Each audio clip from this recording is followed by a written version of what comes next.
मध्ये मी संदेश आपल्या सगळ्यांचं मनपूर्वक स्वागत करतो। मंडळी, टायटलवरून तुम्हाला कळलंच असेल, आज आपण आलो आहोत साखरप्यामध्ये आणि साखरप्यामध्ये आपला भाऊ अक्षय याने मस्तपैकी झेंडूच्या फुलांची शेती केली आहे।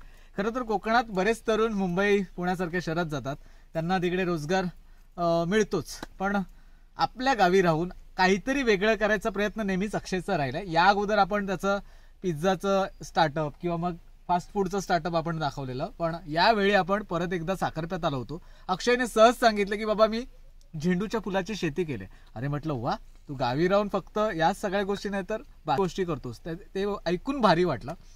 झेंडूचं फुल म्हटल्यानंतर प्रत्येक सणासुदीला आपल्या झेंडूची फुलं कोकणात लागतातच। तसंच आता काही दिवसांवरती दसरा आहे आणि मी अक्षयच्या या झेंडूच्या फुलाची शेती बघण्यासाठी खास आलोय। आपल्यासोबत अक्षय आहे। अक्षय, परत एकदा तुझं आपल्या चॅनलवरती स्वागत आहे। थँक्यू। बरं, काय संकल्पना आली की बाबा झेंडूच्या फुलांची आपण शेती करूया आणि ते मग पुढचा काय विचार आहे त्याबद्दल थोडंसं सांग। म्हणजे सुरुवात कशी झाली? सुरुवात म्हणजे यावर्षी कसं थोडी शेती कमी केली होती मी। बरं, म्हणजे शेती केलेली आहे, भात शेती कमी केलेली आहे थोडी। तर म्हटलं आता हे कसं जमीन पडीकच राहणार आहे, आजूबाजूला बघितले येऊन तर सगळ्यांची शेती दिसते आणि ह्या जागेवरती आपण शेती नाही केलेली आहे। बरोबर, काही कारणास्तव म्हणजे ह्याच्या आधी मी मका लावला होता। बरं, कसं एक महिना पाऊस लेट पडला, बरं, त्याच्यामुळे कसं गाई गुरांना कसं आमच्या गायी आहेत, बरं, दुधाचं पण उत्पादन आहे, त्याच्यामध्ये कसं गायींना वगैरे चारा वगैरे कमी होता कारण का पाऊस लेट पडला। त्याच्यामुळे मी 30 किलो मका पेरला होता पहिला तिथे सगळ्या एरियाला। एवढ्या त्याचं वाढ झाली? वाढ नाही, ते गायींसाठी कापून घालण्यासाठी, चाऱ्यासाठी। हा, मग त्या चारा 30 किलो मका पेरून नंतर मग त्या मी कटिंग केला गायींसाठी। नंतर मग ती जमीन पडीक दिसायला लागली। माझ्या असं मनात आलं की सगळीकडे शेती लावलेल्या लोकांनी आपण तर काहीतरी केलं पाहिजे, रिकामी दिसलं नाही पाहिजे। म्हणून तर मी विचार केला की झेंडूची फुले लावावी। अरे वा, ह्या वर्षी थोडीच लावलेत, पुढल्या वर्षी पूर्ण लावून टाकणार। ही झाडं आणलीच कुठून? एक कोल्हापूर आमचे काके बचत गटातली, म्हणजे बचत गट चालवतात त्या। तर मग त्यांनी मला संकल्पना दिली की असं असं केलं तर आपल्याला बेनिफिट भेटू शकतं, तू ट्राय कर। बोललो ट्राय तर करतोच मी, कारण का मी नवीन नवीन काय म्हणजे प्रत्येक वेळेला नवीन नवीन करण्याचा प्रयत्न करतो। बरोबर। मग आता ही झेंडूची फुलं जी लागवड केलीस त्याला खत कुठलं घातलंय? खत नाही, मी ते झेंडूची ज्याच्याकडून घेतली ना विकत रोप, म्हणजे 5 आणि 6 रुपयाला रोप मिळालं ते एक मला। तो बोलला युरिया सल्फेट कोणतंही घालायचं नाही, बरोबर, फक्त शेणखत घालायचं आणि त्याचे ते केमिकल असतात कीटकनाशके किंवा त्याचं टॉनिक वगैरे, ते म्हणजे आळवणी म्हणतात त्याला, ते 15 दिवसांनी चालूच आहे। पण ते केमिकल फॉर्म मध्ये असतं की केमिकल पावडर असते किंवा केमिकल, ते झेंडूच्या फुलांसाठीच खास असतं। बरोबर, म्हणजे ते कसं ते मला हे दिलंय त्यांनी, पॅम्पलेट दिलंय, त्याच्यामध्ये जसं आहे तसं त्या टायमिंग नुसारच मी हे करतो। बरोबर, वेळापत्रकानुसार। बरोबर, म्हणजे झेंडूची फुलं लावल्यानंतर फुलं बऱ्यापैकी आलेत की कसं काय? फुलं आलं तुम्हीच पहा ना, फुलं आले किती दिवस झाले? आता मी लावला 4 ऑगस्टला मी हे लावले, रोपं लावली, लेट लावली थोडी, कारण की पहिल्या वेळेला जेव्हा रोपं आली तेव्हा मी घेतली नव्हती, तेव्हा माझ्या डोक्यामध्ये संकल्पना नव्हती। बरोबर, दुसऱ्या वेळेला आली तेव्हा थोडं लेट झालं, पण मी त्याची मेहनत अशी घेतली की तुम्ही पाहू शकता कशी फुलं आले। कोकणात झेंडूच्या फुलांचं मार्केट, झेंडूच्या फुलांना मार्केट आहे का? म्हणजे तेवढं आपण एवढी शेती करूच? झेंडूच्या फुलांना मार्केट आहे, पण कसं कोल्हापूर साईडून फुलं येतात ती कमी रेटमध्ये येतात, कारण का तिकडे शेती अफाट असते, बरोबर, मोठी मोठी असते। मग जर ही शेती आपण केलेली आहे, ही आपण तशी होलसेल मध्ये दिली, बरोबर, तर आपल्याला प्रॉफिट कमी भेटणार। पण ही शेती केलेली आपण स्वतः बसलो विकायला, हार वगैरे विणून, हार वगैरे, तर आपलं बेनिफिट चांगलं मिळणार। बरोबर, नक्कीच। एक हार 100, 200, 150, 200 रुपयाला जातो। आणि कसं सीझनला आहे ना, हा फुलवाल्यांकडे जो हार असेल ते बोलतील ती किंमत आपण देतो त्यांना। हो, नक्कीच। आता गणेश उत्सव मध्ये गोंड्यांची फुलांचे हार प्रत्येक घरोघरी गणपती बाप्पाला लागतात, तर ते किंवा तोरण बांधायला लागतं। सो जेव्हा जेव्हा कोकणात असे सण उत्सव होतात साजरे, तेव्हा गोंड्यांच्या फुलांना आणि आंब्याच्या पानाला खूप महत्त्व असतं, अनन्यसाधारण महत्त्व असतं, असं म्हटलं तरी काय वावगं ठरणार नाही। सो आत्ता आपण अक्षय भावाच्या या गोंड्याच्या म्हणजेच झेंडूच्या, ज्याला आपण मारीगोल्ड इंग्लिशमध्ये फुलाला म्हणतो, ते बघायला जाऊया। चला तर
असतं ह्याच्या एवढी वाढ होत नाही त्याची. बरोबर, म्हणजे पिवळं झेंडूचं फुल हे मोठंच असतं. मोठंच असतं हा. बरोबर. आणि त्याला मागणी पण जोरात असते. बरोबर, पिवळा पण जास्त असते ह्याला. बरोबर.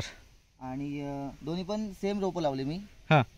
पण त्याची वाढ कमी झाली थोडी, त्याची वाढ जास्त झाली. म्हणजे लाल गोंड्याच्या किंवा लाल झेंडूच्या फुलाच्या तुलनेने हे जरा जास्तच वाढलंय. होय होय. बरोबर. लोकांना पण खत पाणी वगैरे खत नाही, पण कीटकनाशक वगैरे त्यांचे टॉनिक वगैरे सेमच दिले. बरोबर. जमीन पण सेमच आहे. कसं जमिनीमध्ये फरक असेल तरी पण हे होतं. बरोबर. जमीन दोन्ही पण सेमच आहे. बरोबर. हे आता लाल गोंडा आहे ना, लाल झेंडूचं फुल आहे.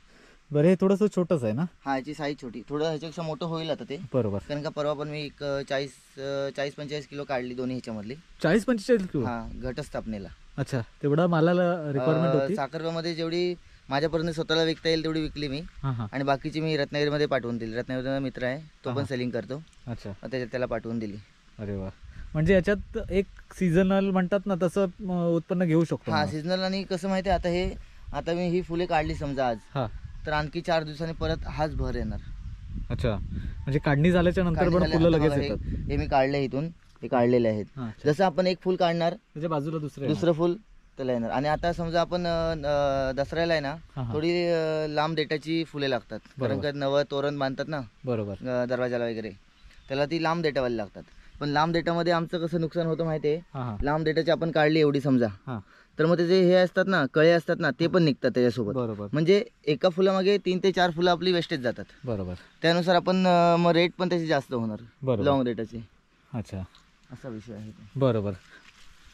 सो इकडे पाहू शकता, खूप छान पद्धतीने पीक घेतलंय. बरं, मला एक अजून विचारायचं आहे.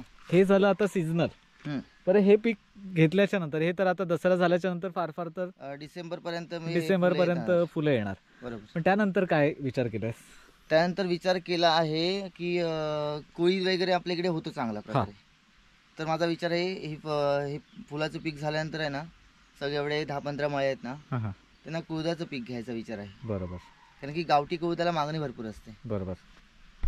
नक्कीच, खूप चांगल्या पद्धतीने गावठी कुळीद आहे ना, लोक करतात इथे, पण ते स्वतःपुरतं करतात. बरोबर. आपल्या दुसऱ्यांसाठी पण द्यायचं. बरोबर. नक्कीच.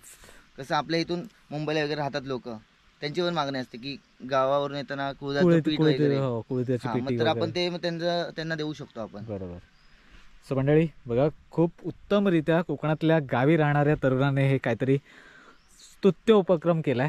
आणि अशा गोष्टी खरं तर अक्षयच नव्हे, असे बरेच मंडळी गावोगावी असं काहीतरी करत असतील. प्रातिनिधिक स्वरूपात आपण अक्षयला दाखवतोय, पण जे तरुण असं काहीतरी भन्नाट करत असतील त्यांना सलाम. असं समजू नका की आपण दरवेळी अक्षयला दाखवतोय. अक्षय एक प्रातिनिधिक स्वरूपात माणूस आहे, त्याने काहीतरी केलं, तो आपला मित्र आहे, ते आपल्याला चटकन लक्षात येतं. पण असे गावोगावी तरुण जे अशा काही गोष्टी करतायत आणि करू इच्छित आहेत, त्यांना नक्कीच आपल्या कोकण संस्कृतीचा सपोर्ट राहील. आणि त्यांनी नक्की संपर्क करा, आपण त्यांच्याकडे पण जाऊया, नवीन काय दाखवायचं असतील. हो, नक्की. नवीन शेती वगैरे. तर मंडळी, ही होती अक्षयने केलेल्या झेंडूच्या फुलाची शेती. आता आपण याला सांगू शकत नाही की बाबा एक फुल आम्हाला पण दे, पण तेवढं मात्र नको. पण त्याने केलं आहे काम, त्याच्यासाठी खरंच त्याचं अभिनंदन आणि आमच्या कोकण संस्कृती परिवाराकडून शुभेच्छा. अक्षय, बरं, एक कोणाला मागवायचं असेल अप्रॉक्स 100 किलोपर्यंत, तू माल रेडी करून देऊ शकतोस का? कसं माहिती आहे, ही शेती मी फर्स्ट टाइम केले, पहिल्यांदाच केले. मला फोन आलेत, कसं मी पोस्टर बनवलं होतं. बरोबर. फुले वगैरे मिळतील झेंडूची, तर फोन आलेत मला. बरोबर. 150 किलोची 2 ऑर्डर आले, 40 किलोची असे आलेत. पण मी त्यांना शब्द दिले नाही की, कारण की आपला किती माल निघतो, म्हणजे किती किलो निघेल ते आपल्याला अंदाज नाहीये. बरोबर. काढणी झाल्याच्या नंतर आपण त्यांना सांगू शकतो आपण. बरोबर. तर मग मी त्यांना कोणत्या शब्द दिला नाही, कारण की एकदा शब्द दिला की ते आपल्या विश्वासावर राहणार. बरोबर. आणि आपल्याला तेवढं मटेरियल निघालं नाही. बरोबर. तर आपण प्रॉब्लेम मध्ये, मग ते आपल्यावर विश्वास ठेवून राहणार. म्हणजे या धंद्यामध्ये थोडंसं चढ उतार देखील असतात. चढ उतार. आणि कसं पहिल्यांदा केलं त्याच्यामुळे मला अंदाज नाही किती निघेल फुल. बरोबर. बरोबर. मग कोणाला हवे असतील तर मग कसं काय संपर्क करायचा? तर संपर्क, माझा नंबर देतो मी, कॉलिंग करा आपल्याला. नंबर काय आहे तुझा? कॉन्टॅक्ट कर. 8329 03 9300. बरोबर. ज्यांना कोणाला ही फुलं मागवायची असतील, अप्रॉक्स 40-50 किलो तर आरामात निघतील. 40-50 किलो निघतील. तर नक्कीच कोणाला मागवायचे असतील तर नक्कीच त्याने अक्षयशी संपर्क करावा.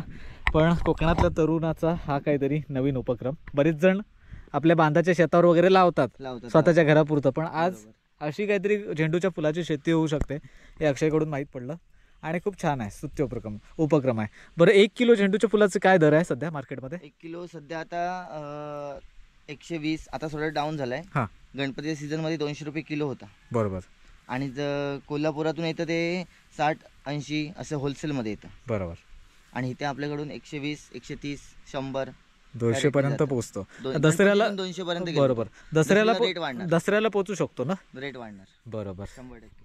पण जर कोणाला घ्यायचं असेल, लॉट मध्ये घ्यायचं असेल तर नक्कीच अक्षयला फोन करा. चला, अक्षयची ही झेंडूच्या फुलांची शेती पाहून आहे ना भारी वाटतंय. आणि तिथे थोडंसं मी हे पण लावलं होतं, अष्टरची फुले. अच्छा, अष्टरची. मला माहित नव्हतं काय आहे ते, नक्की माहित नव्हतं. हा. ते जे पीकवाले आले होते ना रोप देणारे, बोलले ही अष्टरची फुलं असं असतं, शोभेची फुलं जी हारामध्ये वगैरे लागतात. हा, तर बोललो मी ती घेतली होती 100. यापुढे तुझं काय असा उपक्रम आहे का, फक्त हारासाठी लागणारी अष्टरची फुलं, वेगवेगळ्या प्रकारची फुलं जे म्हणतात ना बुफे मध्ये लागतात, तसं काय तुझं उत्पादन घेण्याचा मानस आहे का? कसं माहितीये, त्याला हवामान सुटेबल आहे की नाही अजून प्रयोग करणं गरजेचं आहे. बरोबर. कारण ते फुल लावलं ना, या दाखवतो तुम्हाला, त्या फुलामध्ये ना मला थोडं नुकसान झालं, कारण की ती फुलं झाली नाही आपल्याकडे. अच्छा, प्रॉपर झाली नाही. मध्ये पण थोडा प्रॉब्लेम येतो. बरोबर. त्या झाडांना हे फुल असतं. हे बघा, ही अष्टरची फुलं आहेत. नक्कीच हे अजून मोठी होतात. हा, अजून मोठी होतं, पण त्याला व्हाईट असतात. हे व्हाईट आहे, व्हाईटच आहे. व्हाईट, पिंक, ते पर्पल आहे. हा अरे वा, हा बघा किती सुंदर फुलं वाटतात बघा. तर मंडळी, हा होता आपला छोटासा व्हिडिओ. खरं तर झेंडूच्या फुलांची शेती कशा पद्धतीने करतात हे मी देखील पाहिलं नव्हतं, किंवा हे एवढं झेंडूचं मोठं शेत मी देखील पाहिलं नव्हतं. आमच्या भाताच्या जे आपण शेत असतं, भात शेती आपण करतो, त्यांच्या बांधावर असलेली 4-5 झाडं मात्र नक्की पाहिली होती, किंवा घराच्या समोर शोभेची म्हणून फुलं, किंवा मग त्याला एक महत्त्व आहे आपल्या कल्चरमध्ये म्हणून ती फुलं असतात समोर. 4-5 झाडं हाडली, त्याचे आपण हार विणतो सणवार आल्याच्या नंतर. पण अशी शेती आणि असा प्रयोग करणारा आपला अक्षय भाऊ, आणि त्याला आपण पहिल्यांदाच भेटलो. म्हणजे अशी शेती करतोय म्हणून हे पाहायला आपण पहिल्यांदाच आलो असं मी म्हणे. सो खूप भारी. अक्षय, तुझ्या या नवीन उपक्रमाला करत आमच्याकडून कोकण संस्कृती परिवाराकडून शुभेच्छा. थँक्यू. तर मंडळी, तुम्हाला हा व्हिडिओ कसा वाटला आणि तुमच्याकडे देखील असं काही नवीन उपक्रम तुम्ही करताय कोकणातून, तुमचं नवीन स्टार्टअप असेल तर आमच्या चॅनलला संपर्क करा. कोकण संस्कृती म्हणून आपलं इंस्टाग्रामला पेज आहे, त्याच्यावरती तुम्ही नक्कीच मेसेज करू शकता, अथवा मला व्हॉट्सअप करू शकता. 8619202561 हा माझा व्हॉट्सअप कॉलिंग नंबर, हा माझा व्हॉट्सअप नंबर आहे. त्याच्यावर तुम्ही मेसेज करून तुमच्या उपक्रमाबद्दल, किंवा तुम्ही काय असं काहीतरी नवीन करताय कोकणातून, तर त्याच्याबद्दल आम्हाला नक्कीच कळवा. आम्ही तुमच्यापर्यंत पोहोचण्याचा प्रयत्न करू. सध्या तरी आपण संगमेश्वर, चिपळूण, लांजा ह्या तालुक्यांमध्ये जाण्याचा प्रयत्न करू. इव्हन गुहागर, दापोली इथपर्यंत तरी नक्कीच पोहोचू शकतो. तर नक्कीच कळवा. मंडळी, तुम्हाला हा व्हिडिओ कसा वाटला नक्कीच कमेंट करून कळवा. जर तुम्हाला हा व्हिडिओ आवडला असेल नक्की लाईक करा, शेअर करा, आणि आपल्या मित्रपरिवारांसोबत आवर्जून बघा. नवीन कोणी आलं असेल तर सबस्क्राईब करा. मंडळी, तुर्तास मी तुमची रजा घेतो. आवर्जून भावाला दसऱ्याच्या अगोदर कॉल करा. भेटूया नवीन व्हिडिओमध्ये. टाटा. येवा कोकण आपलंच असा.